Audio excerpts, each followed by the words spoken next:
So I wanted to do a love reading today, but I wanted to do it from the collective higher self to us instead of for somebody outside of ourselves. I feel like that might be a nice thing given the message that was channeled by Spirit. So we're going to start with the Hidden Truth Oracles. Okay, so this is for the Awakened Collective. Please let us know what our higher self or soul wants us to know. Okay, so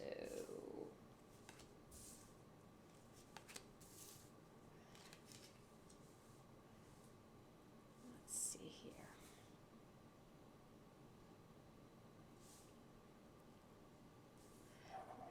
here. Oh, I left you before you could leave me. I want to feel that way again. I bury myself in work to forget you, and I knew exactly what I was doing. Okay, so this right here, this represents your wounded child.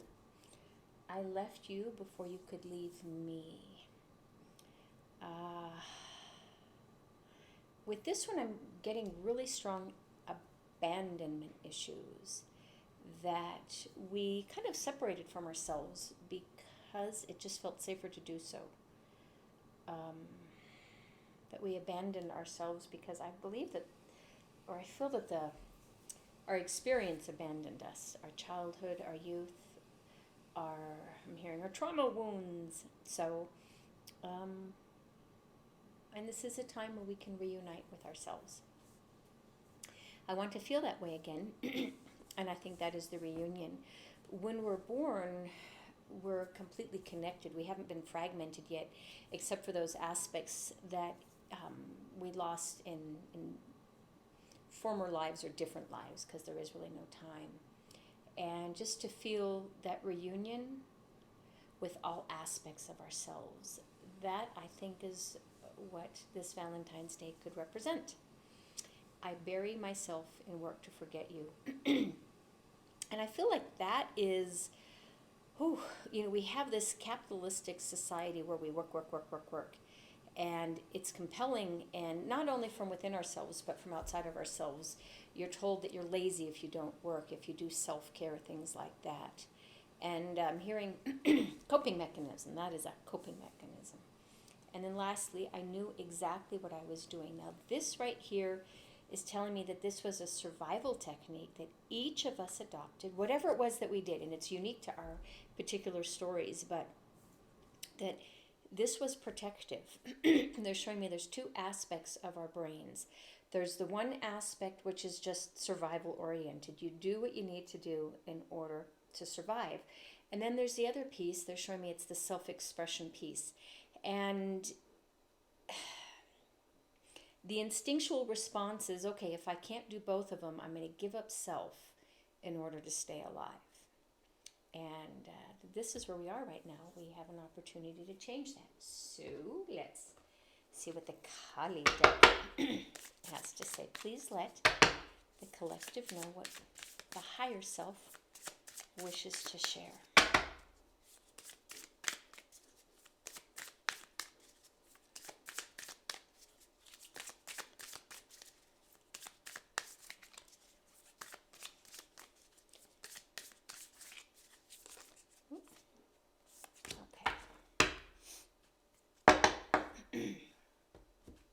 So here we have two cards.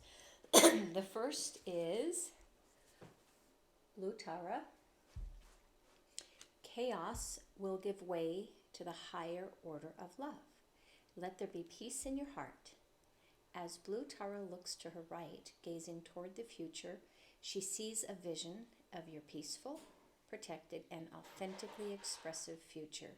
You have every right to feel hopeful, happy, and secure in the destiny now unfolding for you. And I believe that the security really ties into these four cards, because if we don't feel safe within our body and with our own home, then we also can't trust that the future is going to be what we desire.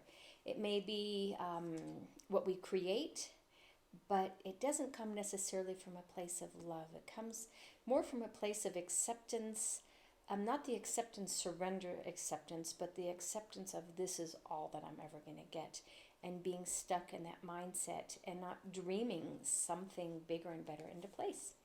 The next one is by Ravi Yogini. There's the picture. Face your fears, for it is the right time and you are ready to overcome them. You will be given the power to fulfill your heart's desire. Embrace your path with confidence. Healing around, belonging, and abundance is taking place within your soul. You are spiritually protected from toxic energies.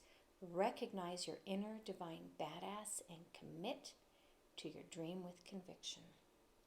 And this also, it just talks about belonging and abundance. And belonging is that you have a right to be here on earth, that you have a right to be loved and accepted and seen for who you are, that you don't have to make yourself small in order to be valued by others.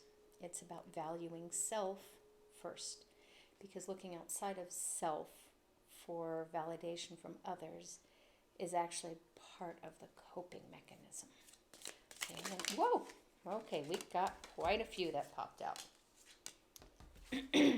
Okay. Excuse me. Because I'm coughing so much right now, because I wasn't coughing before. It definitely means throat chakra stuff, which is speaking up, just expressing yourself freely, who you are, and not caring whether other people are going to like you. So here we have sunrise. Man, oh man. Okay, sunrise. New creative ideas, new ventures, a fresh start. So, and I think that that comes from the second chakra, the point of creation. When you just trust yourself that you are loved, which is the first chakra, then you can start to create from the second chakra. Next we have dragon. Beware of self-delusion. Okay, so what I'm hearing here, excuse me, is that we can look at people and experiences and project onto them what our desire is, rather than seeing them for what they are, the situation or the person for what they are, recognizing any concerns, red flags, whatever you want to call them.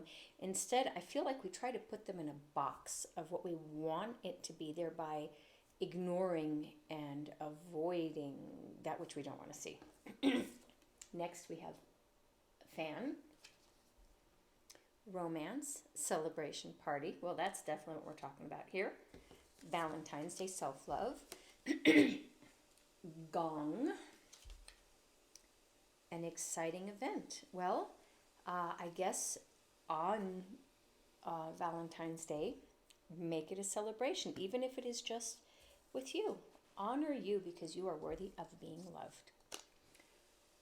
Broom, new home, new attitude. And so this one here, this is interesting. Our body is our sanctuary, and it is the home within which we find ourselves. And if we can clean out all that old stuff that we were talking about up here, you get to create that new inner world, which ties back to the sunrise. And last we have funnel. Funnel is period of frustration, lessons to be learned. Okay, so now this goes into our coping mechanism. Whenever you are frustrated, it's there to get you to look deeper. If you look just on the superficial, and this is what I'm seeing here, if you just look on the superficial, this is what you see. But when you look at the bottom, it's been refined. Not literally, because here it just creates a space, but it's hidden down here. You can't really see it. You only see what's on top. But if you really dig deep, you will see what's down at the bottom. And those are your wounds and your triggers and your hurts. And your absolutes, like I will never and I must always, or you may never, or you must always. I'm feeling that when we get into that space, we experience a lot of frustration. And if we can just look at why we're frustrated, and really be honest, do an honest assessment. And what they're showing me now here with the funnel, because it also is the spiral of life contained within, that goes from the top to the bottom, and to start at the upper edge and then just to drill down until you get to the bottom. And that's where you're almost, this is according to Abraham Hicks, that's where you would be in the vortex, where you're in the center of the storm and you're watching it swirl around you. But you have enough self-awareness to realize that the storm is really there just to teach you. And if you sit calmly at the center and observe, instead of getting pulled into that emotional array of chaos, you will be able to manage these processes much better. And that is, and I believe that that's why they had me do it this way too, it's that same funnel shape. You start off up here, but you get down to the bottom, and trusting that you are exactly where you are meant to be. If you trust where you're at, what is going on, who is in your life, who has left your life, the events going on, everything is created catastrophically to make you grow. If you can appreciate that piece instead of having an appreciation of why me, which is more of a victim mindset, instead saying, well, this is where I find myself, and what can I do about it? How can I get out of it? How can I heal? How can I process? And to find self in this. That is the most important thing. The victim mindset is not to say, oh, it doesn't matter, but it's actually to find self in that process of the experiences within which you find yourself. So this is it for today. Many blessings to everyone for Valentine's Day, and may we all learn to collectively love ourselves.